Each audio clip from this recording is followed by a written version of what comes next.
এখন যে নেতৃবৃন্দরা উপস্থিত হয়েছেন, এ আল্লাহ আরো যারা সকলে উপস্থিত হয়েছেন সকলে নেক হায়াত নসিব করে দেন। এ আল্লাহ যার উদ্যোগে এই দোয়ার আয়োজন করা হয়েছেন জনাব মুস্তাফিজুর রহমান দীপু সাহেব, উনি যেন আরো ভালো ভালো কাজ করতে পারেন। মায়ের সমতুল্য এই দেশটাতে খালেদা জিয়ার খুব প্রয়োজন। আল্লাহ আল্লাহ আল্লাহ, আপনি দেখতেছেন কত মানুষ হাত তুলেছে এখানে। আল্লাহ সর্বশ্রেণীর লোক রয়েছে, সর্বদলের মানুষ রয়েছে। এই সর্বদলের মানুষ একত্রিত হোক। আল্লাহ তুমি আমাদের মোনাজাতকে কবুল করেন।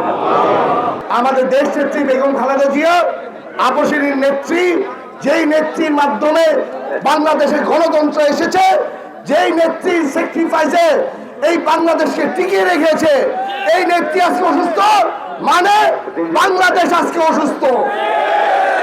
আজকে ওনার সুস্বাস্থ্য, ইভেন সুস্বাস্থ্য হয়ে যাতে আমাদের মাঝখানে এসে আবার যাতে রাজনীতি করতে পারে, এই আসার জন্য, এটার জন্য আমরা সকলে নিয়ে আজকে দোয়া মাহফিল, মিলাদ ও দোয়া মাহফিলের আয়োজন করেছি।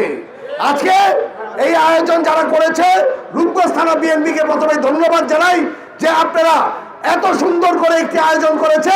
এবং ভুলতা গোলান্দারের মুরাপাড়ার যারা আছেন সকলে মিলে এত সুন্দর একটি আয়োজন করেছেন, সবাইকে আমি ধন্যবাদ জানাই। আজকে আপনারা একটি কথা দেখেন, আল্লাহ যাকে রাখে তাকে সম্মানের সাথে অনেকে রাখে।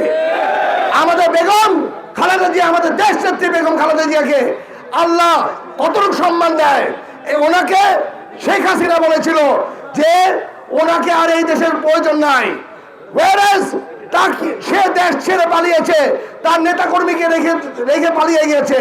কিন্তু আমাদের দেশ নেত্রী বেগম খালেদা জিয়া এই দেশের মাটিকে ধরে রেখেছে এবং বলেছে এই দেশেই ওনার মরণ হবে, এই দেশই তার জন্ম হয়েছে, এই দেশ ছেড়ে যায়নি। ইভেন শেখ হাসিনার পতন ইনশাল্লাহ দেখে গিয়েছে। আমরা আশা করি বেগম খালেদা জিয়া, আমাদের দেশ নেত্রী বেগম খালেদা জিয়া অতি শীঘ্রই এই ফেব্রুয়ারি নির্বাচন দেখবে। ইভেন বিএনপির সর্বোচ্চ ভোটের মাধ্যমে ইনশাল্লাহ উনি আবার তিন জায়গা থেকে নির্বাচিত হবে। যাক, আজকে অনেক সময় হয়ে গেছে। আমার প্রিয় ভাইরা অনেকক্ষণ ধরে বসে আছেন, অনেক রোদ্রে বসে আছেন, আমি আর বেশি কথা বলবো না। আপনাদের কাছে আমাদের এইখানে যারা আছেন অনেকের আত্মীয় স্বজন, অনেকের ময় মুরব্বীরা মারা গিয়েছেন, সবার জন্য আমরা দোয়া করব আল্লাহ যেন সবাইকে বেহেশত নসিব করে।